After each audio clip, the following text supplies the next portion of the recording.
c'est Jérôme du blog d'un malvoyant. J'espère que vous allez bien. Aujourd'hui, on va tenter de répondre à une question un peu complexe. C'est quoi être malvoyant? Comment ça se définit? On en parle tout de suite.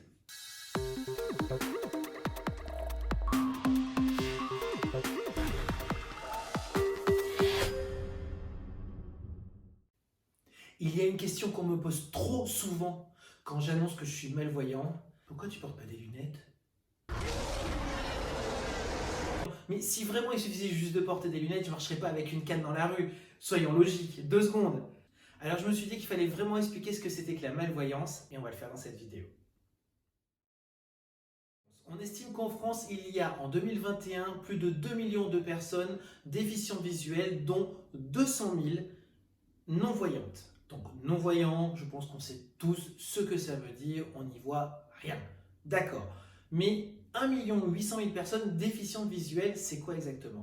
Avant d'expliquer ce qu'est la malvoyance, on va refaire un petit topo sur l'œil, je crois qu'on en a bien besoin. Allez, retour en arrière, direction les bancs du lycée, en seconde ou en première je crois, cours de bio sur l'œil. L'œil, c'est quoi? C'est tout simplement le capteur photo de notre corps. C'est ce qui permet d'avoir les informations visuelles et de les envoyer dans notre cerveau.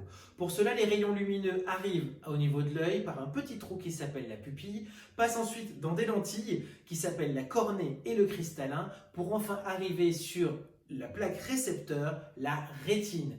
L'image va se former sur la rétine et va être transformée par la rétine pour être envoyée en un flux nerveux via le nerf optique directement jusqu'au cerveau.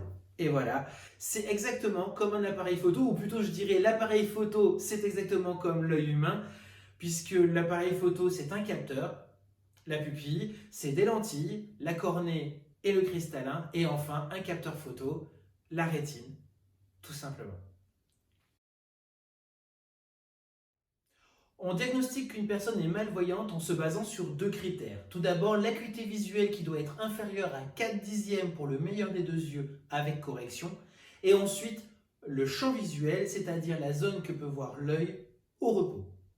Alors tout d'abord, l'acuité visuelle, ça se calcule avec le fameux tableau optométrique. Ce fameux tableau de lettres que vous avez tous vu chez les médecins, les ophtalmos, les opticiens, K, Z, U, V, on les connaît toutes par cœur à force de les réciter. C'est pour ça que maintenant ils les mélangent. Ce tableau a été créé par Ferdinand Monnoyer en 1872, c'est un Français s'il vous plaît, et est encore utilisé de nos jours, même si maintenant ils ont changé les lettres et ont fait aussi des variantes un peu plus complexes.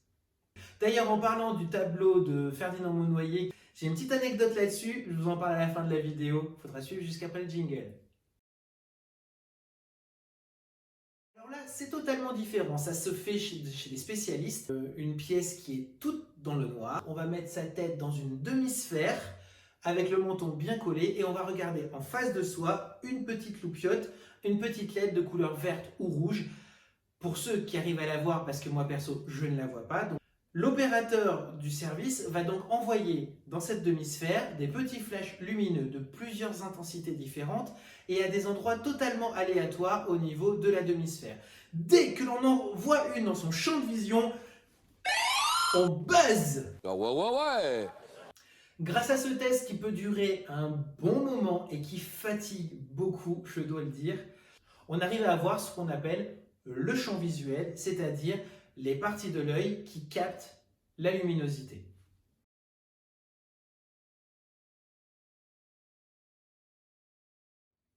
Récapitulons, donc une personne est malvoyante si elle a une acuité visuelle inférieure à 4 dixièmes pour aller jusqu'à 1 vingtième pour le plus fort des 2 yeux avec correction et un champ visuel rétréci ou morcelé. La malvoyance entraîne différents effets en fonction des maladies. Ça peut être tout simplement le champ visuel qui est atteint, comme ça peut être la vision directement, ça peut être la luminosité, on ne supporte pas la luminosité ou alors on ne voit rien dès qu'il y a très peu de luminosité, ça peut être un problème de relief ou un problème de couleur, bref, il existe plein de types de malvoyance, comme il existe malheureusement plein de maladies qui entraînent de la malvoyance. Les maladies les plus connues sont la neuropathie optique, la cataracte, le glaucome, la DMLA et aussi les rétinopathies, qu'elles soient pigmentaires ou diabétiques. Dans une deuxième partie de cette vidéo, je vous montrerai par des floutages ce que voient les personnes atteintes de ces 6 maladies les plus courantes. Voilà, je m'arrête là pour aujourd'hui. J'espère que vous avez appris plein de choses. Je vous dis à très vite dans plein de nouvelles vidéos sur Mon œil, le blog d'un malvoyant.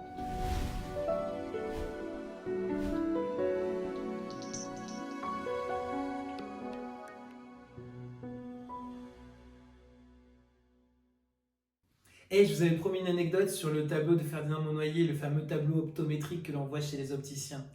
Si on regarde le tableau et que l'on prend les lettres sur le côté gauche et sur le côté droit, en oubliant la dernière ligne, le 1/10, on obtient les lettres qui forment le mot Ferdinand Monnoyer. Le mec était fort, il a quand même signé son œuvre. Allez, à bientôt.